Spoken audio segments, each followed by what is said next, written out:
entraînant la chute de sa reine, la mort de certains, et l'exil d'autres des plus valeureux. Ce fut l'effondrement d'une civilisation qui aura duré des décennies, une histoire plagiée et falsifiée. Fin de l'histoire.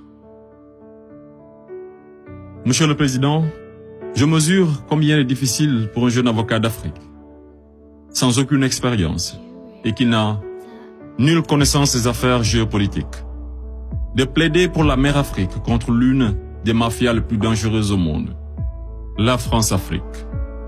Cependant, quoique trop inférieur à mes adversaires, j'ose espérer que je serai tout de même en mesure de vous exposer clairement les faits, afin que vous n'ignoriez aucune partie de l'objet sur lequel vous êtes appelés à vous prononcer. Je vous prie alors de m'écouter avec bienveillance. Mesdames, Messieurs les jurés, vous n'êtes pas sans savoir que l'Afrique a été réduite à 400 ans d'esclavage, à 250 ans de colonisation. Et aujourd'hui encore, l'Afrique est sous la domination de ces délinquants, ces va-t-en-guerre, criminels en col blanc, ces salauds et mafieux de la pire espèce. Objection! Objection rejetée. Modérez votre langage. Désolé, Monsieur le Président. Le plus grand mal de l'Afrique, je n'ai pas peur de le dire, c'est les multinationales françaises, telles qu'Areva, Bouygues, Bolloré, Total et consorts, qui se cachent souvent derrière les dirigeants français, dont elles financent les campagnes. Et en contrepartie, ces derniers sont tenus de mettre la pression sur certains dirigeants africains, qui, de peur de finir comme un Thomas Sankara, ou un Sylvanus Olympio, ou encore un Muammar Kadhafi, pour ne citer que cela, se voient contraints de leur accorder le plus gros marché, sans passer par aucun appel d'offres, sans oublier toutes les mallettes d'argent qui sont envoyées en direction de l'Élysée, pendant que les pauvres Africains crèvent de faim dans les quartiers délabrés. Et on s'étonne de voir de jeunes Africains désespérés s'embarquer sur un navire de fortune à la quête d'une vie meilleure. Et je vous assure qu'ils sont nombreux parmi ces jeunes à avoir tenté toutes les voies et moyens légaux, mais en vain. Pendant ce temps, la France et l'Union européenne se font des fortunes derrière leur business le plus lucratif, les demandes de visa Schengen, qui sont pour la plupart rejetées sans aucun motif valable. Monsieur le Président, avant que je n'oublie, permettez-moi de poser une question à la France-Afrique. Parmi tous les leaders africains morts assassinés, pouvez-vous nous citer ne serait-ce qu'un qui fut réputé un grand ami de la France?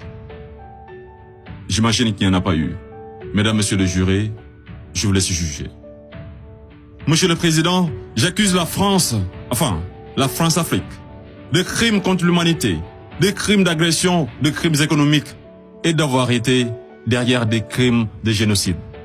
La plupart des dirigeants français sous la Ve République me rappellent des propos d'un homme sage qui disait, je cite, « Les postes éminents rendent les grands hommes encore plus grands et les petits hommes encore plus petits. » Fin de citation.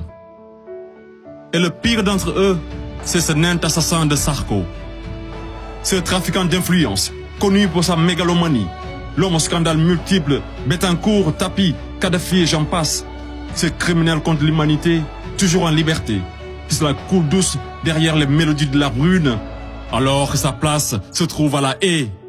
Vous lui direz que malgré tous ces mensonges, avec la complicité de certains médias, que le monde entier, et les Africains en particulier, connaissent toute la vérité sur les véritables raisons de l'assassinat de Kadhafi, sous les applaudissements de Bernard-Henri Lévy, et sur la chute orchestrée de Laurent Gbagbo, qui aurait commis un crime de lèse-majesté en voulant tout simplement ouvrir son pays à la concurrence internationale, en exprimant aussi sa volonté d'établir un rapport d'égal à égal avec la France, et en souhaitant revoir le contrat qui liait son pays à l'entreprise Bouygues.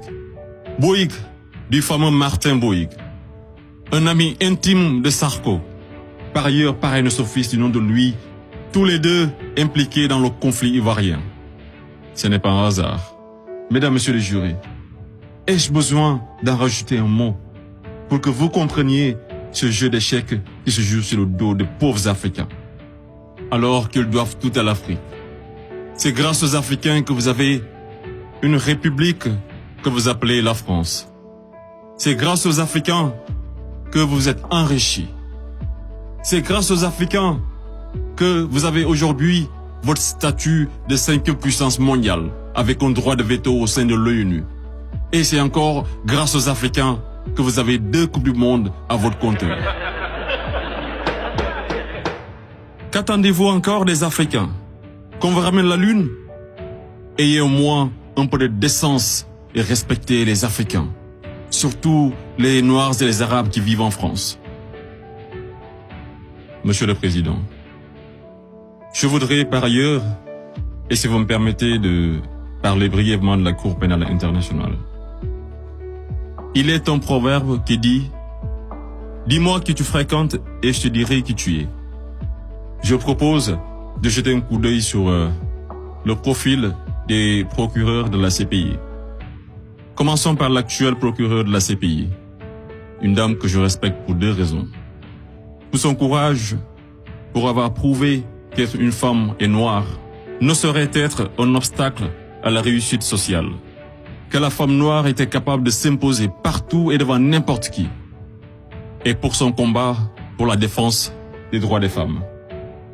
Mais devrions-nous faire semblant d'oublier qu'elle fut procureure générale, proche collaboratrice et conseillère juridique du président, et ministre sous l'une des pires dictatures de l'histoire de l'Afrique, sans jamais démissionner? N'est-elle pas comptable de ce régime? Le premier procureur de la CPI, l'Argentin Luis Moreno Ocampo, une haute personnalité dont le nom est impliqué dans les affaires de viol, de corruption, d'abus de pouvoir. Un procureur de la CPI qui détient avec son épouse des entreprises offshore dans les paradis fiscaux des îles Vierges, de Panama et de Belize.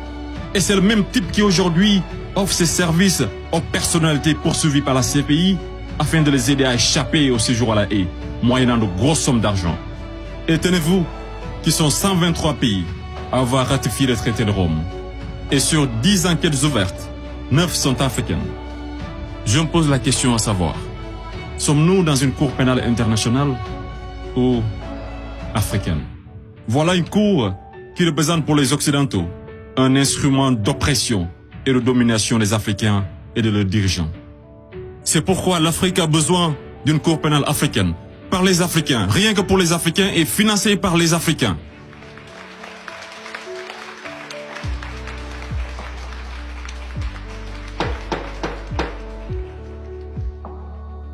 Monsieur le Président, je ne suis qu'un jeune ignorant qui ne prétend point détenir toute la vérité. C'est pourquoi je vous apporte des documents qui vous permettront d'y voir un peu plus clair. À l'exemple de cette copie d'une conférence de François-Xavier Verschave intitulée « De la France-Afrique à la Mafia-Afrique ». Je salue également le courage de ces hommes et femmes de valeur qui osent lever leur voix pour défendre les intérêts de l'Afrique. Je pense au grand Kémy Séba avec l'ONG Urgence panafricaine. Je pense également à notre frère Claudie, à Fatou Diom, au grand Youssou N'Dour, à notre maman Angélique Kidjo, et d'autres artistes des plus engagés, comme Alpha Blondy et Tiken Jah Fakoly, pour ne citer que cela. Sans oublier toutes ces personnalités qui œuvrent pour la promotion des jeunes et des femmes, à l'égard du docteur Antassani et bien d'autres femmes de valeur. Monsieur le Président, loin de moi l'idée de proliférer des menaces. Mais si par malheur, la France-Afrique est aujourd'hui acquittée, sachez que la jeunesse africaine l'obligera à quitter. Elle se mobilisera davantage et réunira toutes ses forces vives, hommes et femmes de valeur, sans exception d'âge, intellectuels, sportifs de haut niveau, artistes de renommée internationale et sympathisants de l'Afrique. Et tous mèneront une campagne dévastatrice par tous les moyens pacifiques afin de dégager un par un ces bénéwiwi, présidents marionnettes de la France-Afrique, en faveur de vrais leaders panafricains véridiques qui auront le courage de mettre fin à la domination de cette mafia et qui décideront de la fin de la plus grosse arnaque de l'histoire, le franc CFA.